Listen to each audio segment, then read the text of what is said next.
Hello and welcome to the Monroe Method Clancast.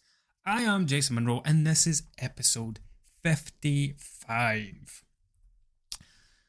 Well, I've kind of mucked up here because I've started recording and I've not came up with a title for this. So I don't know what this is going to be called. Maybe I'm going to call it the 6 phases of yo-yo dieting. Something like that. So I came up with this thing, and I've written a daily post about it for our members inside Clan Monroe. I just came up with it on the fly yesterday, and I'm going to talk about it, and I'm gonna develop it a bit because I feel like this is actually going to become a kind of core message in my social media posts and the emails that I send out, right? But basically, I'll tell you the story first that I posted with this. In 2018, I followed thousands of Slimming World accounts, like literally. I was one of those people that played the follow unfollow game back then. I was trying to build a following of the people that I wanted to help. So that meant following lots of Slimming World and Weight Watchers people, right? So not only was I trying to build a following, I was also trying to learn as much as possible about the people I wanted to help. I wanted to better understand the struggles and the challenges that the people I wanted to help faced. And so my timeline was full of Slimming World posts. Like, I actually get a bit of PTSD when I think about it, because it was quite I don't think about it often, but when I do think back to it, I think about how, especially now that I have much more knowledge and more awareness of what disordered eating looks like, and I basically filled my timeline with disordered eating. You've all seen those. I don't know if they still exist. At the moment, I think I follow 4 people on Instagram. I'm trying to spend less time on social media. I unfollowed everyone I follow. I am going to gradually start following people again because it gets boring going in there and seeing the same single post from the same person when I go in, because nothing updates. But anyway, I went through a period, I think it was at the end of 2018, where I set up this automatic thing. Back then you could get apps that would automatically like, automatically comment and all the rest of it. You could also unfollow. So I let this little app run for ages, unfollowing everyone, and I started from scratch, and now it's very minimal. I fill my timeline with positivity and value. But back then, my Instagram timeline was filled with people putting together. The way I summarized Slimming World on social media back then was it was filled with people putting together massive plates of food. It was like a competition to see who could put together the biggest plate of food for the least amount of sins. That's all it was. You had like the popular pages at the time, like Froyo and Frylight, who eventually blocked me. I don't think she exists anymore. Fopperholic, who I think went on to become some kind of coach away from Slimming World, but they were like the blue tick accounts that I remember. Froyo and Frylight. God, there's a blast from the past. I'm going to check to see if they still exist. Froyo and Fry. You'd think that would have come up by now. Nah. Yeah, they don't exist anymore. But I remember they blocked me because I challenged one of their posts. So they created this, just to tell you the story, why not? They created this homemade Pop-Tart recipe. And they posted all the ingredients and the cooking method and the icing sugar and the whatever it was they used, right? And they were, and they're only, I can't remember the ins and outs of it, but it was like, and they're only half a cent each or something like that. And because like it used a healthy extra or some shit. So it ended up, and I remember a Pop-Tart's about 200 calories, if I remember right off the top of my head. It's like 197 or something. And she created this recipe, and I went in and calculated it. Now, a sin is supposed to be the equivalent of 20 20 calories. And I went in to MyFitnessPal. I looked up her ingredients. I looked them all up, just searched the ingredients, generic entries, and I was like, right, 50 grams of this, 10 grams of that. One of these Pop-Tarts was like 280 calories. So 80 calories more than a Pop-Tart, but she was claiming it as 20 calories, basically, including some kind of healthy extra, whatever it was. And she's, I'm sure she had a blue tick at the time, back when blue ticks meant something. Loads of people were using these recipes. And it was basically this, like most of what Slimming World was back then was people doing, they weren't called hacks, they were called tweaks. Tweaks, where they basically manipulated the plan to make food come out very low in sins. Like, it didn't change the fact that it was still high in calories, but they were manipulating the plan to make higher calorie things more accessible. And here's this person saying, yep, don't go out and have a 200 calorie Pop-Tart, come and have a 280 calorie Pop-Tart using my recipe, and blah blah blah. So anyway, I totally lost my train of thought then. Anyway, I challenged that, posted about it, shared it on my stories, made a deal about it, and she blocked me. But yeah, that's what people do when you expose the truth. Anyway, back to the point. My timeline was full of full of this stuff, and yeah, there was so many people, especially like couples, they would put together these massive breakfasts, like fucking ridiculous. So much food that they couldn't fit it on a plate. They had to use like a big serving plate or a massive chopping board, and it was like, weekend fry up, and only 2.5 cents because this is free and this is free and that's a healthy extra and this is free. And it was just this fucking disgusting massive plate of food, completely unnecessary. But it was always those accounts that had the 6-figure followings and the blue ticks and the biggest recognition and making the most money from their fucking spice and taste codes, and makes my stomach churn thinking back to 2018, 2019 Slimming World Instagram days.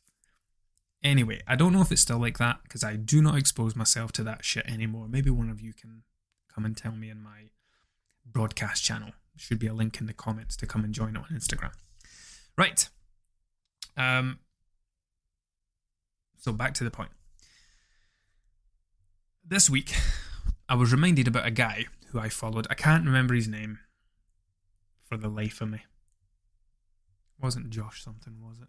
I can't remember. It's really annoying. But anyway, this guy, he had a 6-figure following, blue tick, massive Slimming World guy, constantly bragging about being off plan and on plan. In fact, in his Instagram bio, I'm pretty sure it says regularly off plan. I still can't remember his name, but never mind. This was years ago. Might not exist now. Might still be yo-yo dieting, probably. So he was sat in his car outside a McDonald's, and he took a selfie with a big M logo in the background, and he had a tin of cold beans in his hand with a spoon sticking out of it. And the caption was, "I'll do whatever it takes to stay on plan," followed by a bunch of stupid hashtags like "that next stone award," blah, blah, blah, blah, blah. And there were thousands of comments on this post. Like, this guy it was like 300 something thousand followers. It was ridiculous. For what? For being an unsuccessful dieter who's been dieting for years, losing and gaining the same weight. I don't understand why people surround themselves with unsuccessful. Well, I do. They do it to make themselves feel better about, many people will do it to make themselves feel better about the position that they're in. Rather than surround themselves with people who might inspire them to do better, they surround themselves with people who make them feel okay about staying the same and yo-yo dieting and all the rest of it. And all that does is keep you trapped. But anyway, sat outside McDonald's, selfie, tin of beans. Look at me. Look how dedicated I am. I am so on plan. It's unreal. And the comments on it, thousands of them. "Oh my God, OMG, I wish I could be more like you. Wow, I wish I had your focus and willpower and motivation. God, I'd be in that McD's eating all the food. Can't believe you're managing to sit outside and eat a fucking tin of cold beans." Like, that killed me, that post, right? Back then, when I read that in 2018, I was still starting out. Running a business was still very new to me. I think I was still dabbling in the idea of going full time. I was still working in my old job while running Monroe Fitness, it was at the time. And that post overwhelmed me. Well, it didn't. I chose to be overwhelmed by it. The post didn't do anything. But it affected me deeply, right? I'm looking at this thinking, how the fuck am I going to help these people? These thousands of people commenting on this posts are the very people that I am over here trying to create something to help them. And here they are, worshipping a guy for eating a tin of fucking cold beans outside a McDonald's in a car. Looking back now though, 5 years on, I can see things much differently, right? People who yo-yo diet move through different phases, okay? And this is this thing that I've kind of came up with. So phase 1 is the innocent dieter. Pretty clueless when it comes to dieting and how your body works. You feel like you could do with losing a few pounds, so you do your research, listen to recommendations, and finally settle on your first plan. Now, all of you listening to this, I would think, or the vast, vast majority of you, 99.9% territory, are way beyond that point, right? You're way beyond the innocent dieter stage. You're probably also beyond phase 2. Phase 2 is your first diet. Remember, this is just something I've made up. But I think it's pretty good, which is why I want to make a deal about it. So phase 2 is your first diet. And this will be the foundation of your diet history, right? If your dieting career starts with a plan that promotes yo-yo dieting, that's what the future holds for you, okay? If you start off at Slimming World, then you will be there for years. You may be one of those incredibly rare people who goes to Slimming World once, comes out the other side unscathed, at a weight you want to be, and you have actually developed some healthy, positive habits because you're cooking more, you've improved the balance of your diet, whatever. But you're not, because you're here listening to this, right? If that was you, you wouldn't be here. Those people are ridiculously rare, single-figure percentages, in my opinion. I don't have the numbers to back it up, but I wish I did. Do you know what I would love? I would love... Slimming World like to do a lot of surveys on their members, but one survey they will never do is ask how many of their members are returning members. They will never ask their members, how many times have you had to return to Slimming World? Because they do not want to know that, and they sure as fuck don't want you to know that. But anyway, so phase 2, your first diet. This is what your diet history will be built on, right? This is the foundation of your dieting career. Now, you might love your first experience with this diet because you believe it's helped you. You'll swear by it and you'll recommend it to anyone that will listen. I wish I knew this back in 2018, 2019, because I had to deal with some crazy people on social media. I didn't enjoy running my social media account because anytime I posted about Slimming World, the hashtag SWMafia would descend on me, and I'd end up having to have I wasted so much time on social media talking to the crazies, to the people who worship the plan, right? But they might have been, looking back now, they might have been in this phase. They might have, it might have been their first experience with Slimming World. They might have loved their consultant. They felt the need to jump to the plan's defense because they were in this phase 2, their first diet. I love this plan. It's working for me, blah, blah, blah. Then people move to phase 3. Okay, so they're into the yo-yo diet cycle now. And this is where many of you might still be. Although you're here listening to this, you're probably at the very least between 3 and 4. But phase 3 is the yo-yo diet cycle, right? So it begins. Soon after that first dieting experience, your weight is back to where it was, or perhaps a little higher. Not to worry. You had such a great experience with that first diet, you'll go back there and do it again because you swear by it, etc. And then you'll do it again, and then you'll do it again, and then you'll do it again. And the more you do it, the more it becomes the norm. Dieting has now become an annual part of your life. Every time it gets to March, April, May, you think about the summer, you're going on holiday, I need to go back to Slimming World, And that's you. You have now moved from innocent dieter to lifelong yo-yo dieter, while continuing to sing the praises of the very plan that lured you in and trapped you and is keeping you stuck in this cycle. Now, this is the sad part, because this is where people will live for decades. I have worked with people in their early 20s who had 2 or 3 years of Slimming World behind them. I've worked with people in their 60s who have 50 years of Slimming World behind them.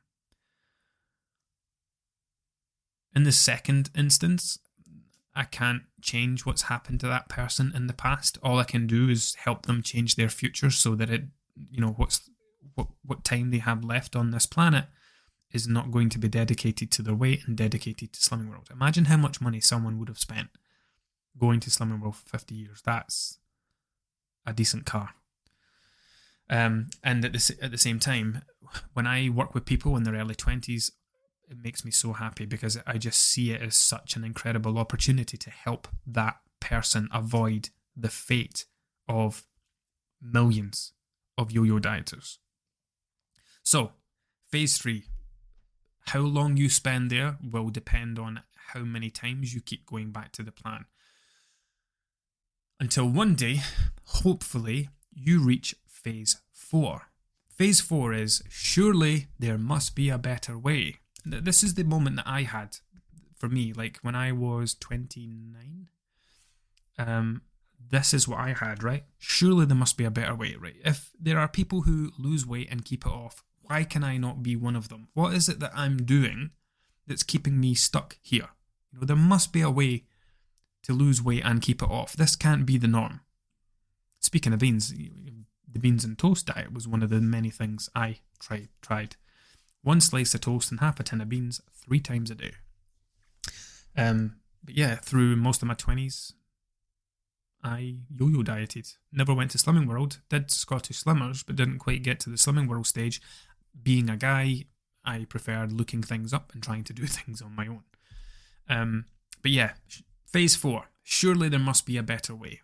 5, 10, 15, 20 plus years later, you might see a post from someone like me on Instagram that challenges your thoughts, or perhaps it leans into something that you were already thinking, and you start questioning why you can mash a banana with your teeth but not a fork, or if constantly being on plan and off plan is, maybe that's a part of the problem and it's not the solution.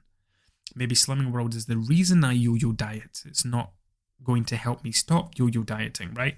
And it's just, that's one of the reasons that I post stuff on social media, is basically it's aimed at people who are ready for phase 4, where I am trying to provoke some thoughts, challenge some thought processes, challenge beliefs, get people just to stop and question themselves, because that's how it works, right? That's how my Instagram account works.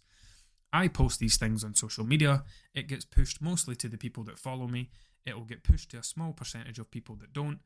Of that small percentage of people that don't follow me, some of them will read that post and go, wait a minute, I've never thought of it like that before. Maybe yo-yo diet, maybe Slimming World's the reason I'm yo-yo dieting. I'm going to follow this guy. And that's how it works, right? That's how I gain followers, through creating thought-provoking, helpful posts that bring new people in. They watch for a while. Maybe that's enough to help them. Maybe they'll go on to become a member of the Monroe Method. Anyway,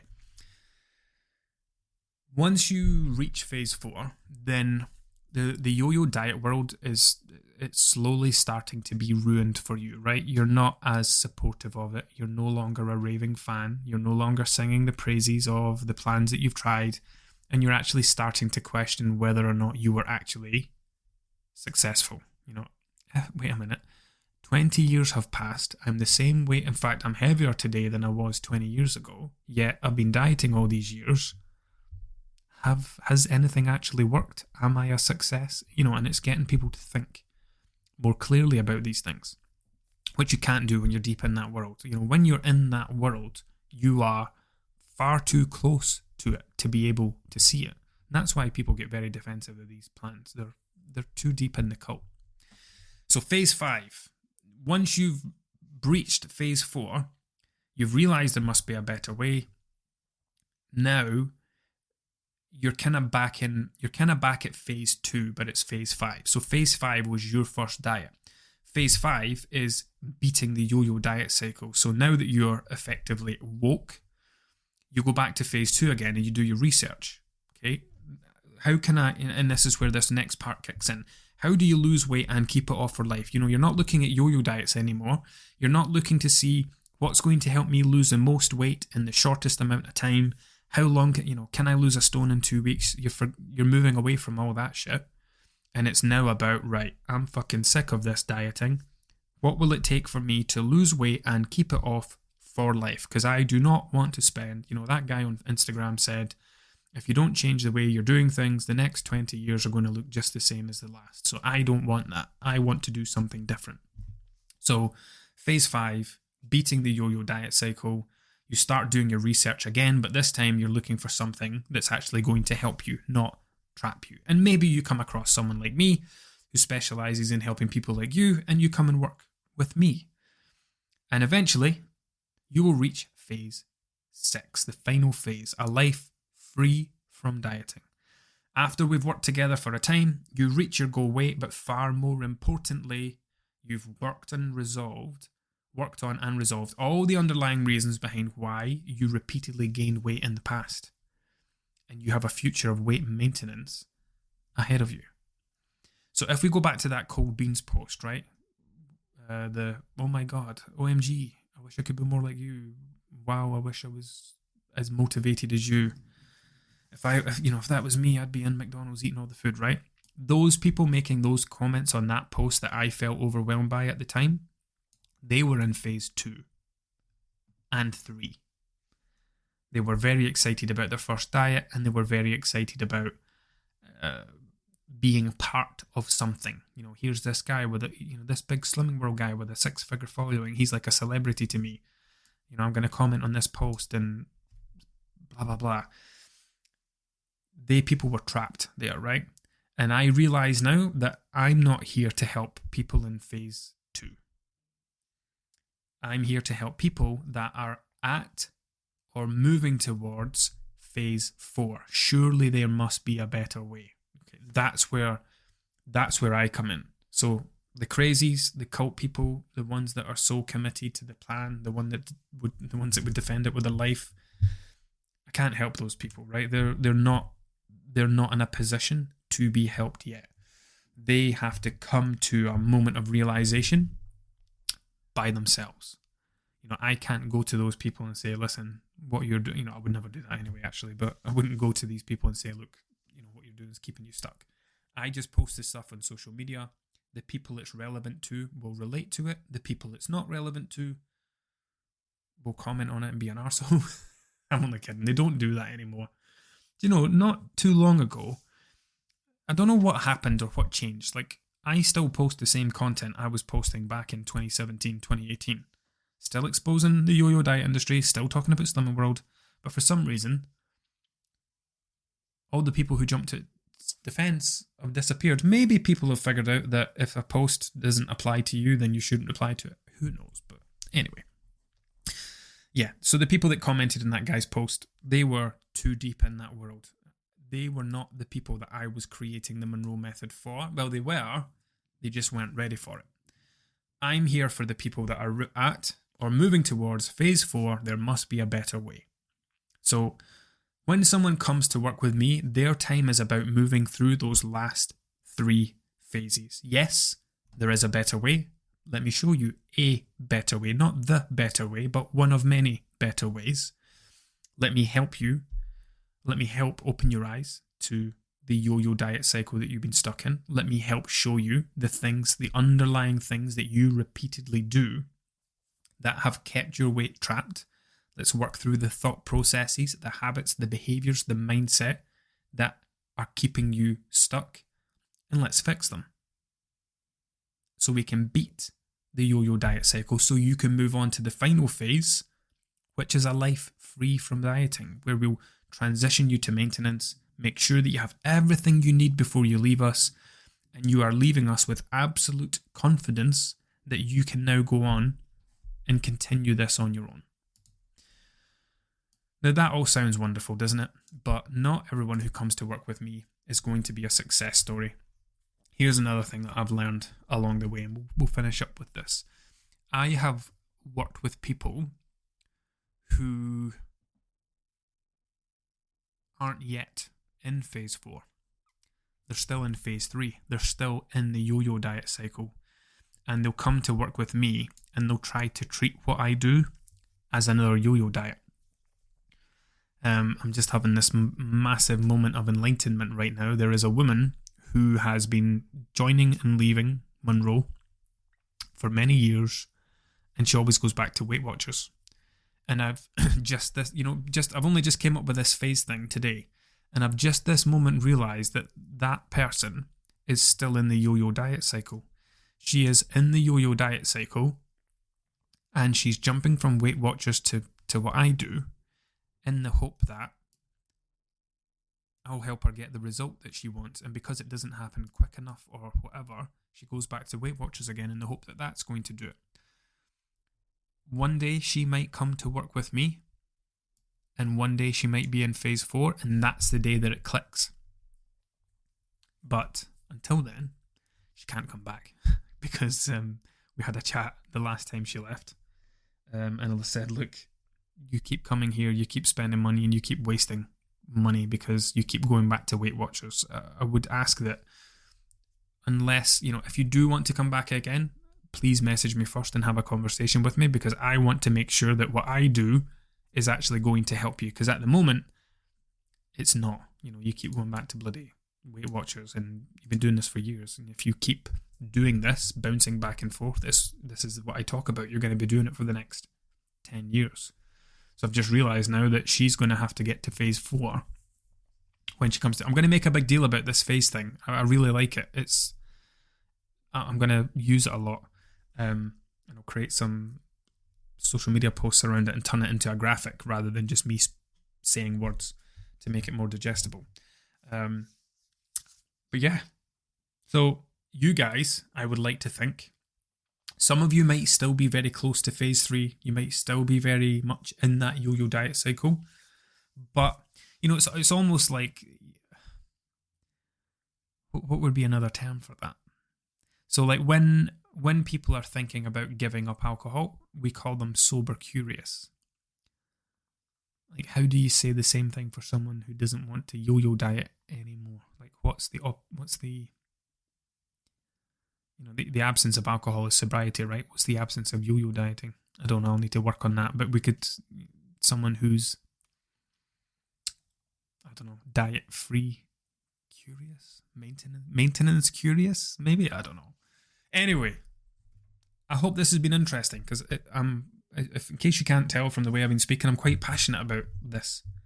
Doing what I do for as long as I do it gets hard to come up with new things. You effectively have to get very good at saying the same thing over and over again, but from different angles. This is a new concept. New concepts make me happy, because it gives me something new to throw my time and energy at. But I hope it's been helpful.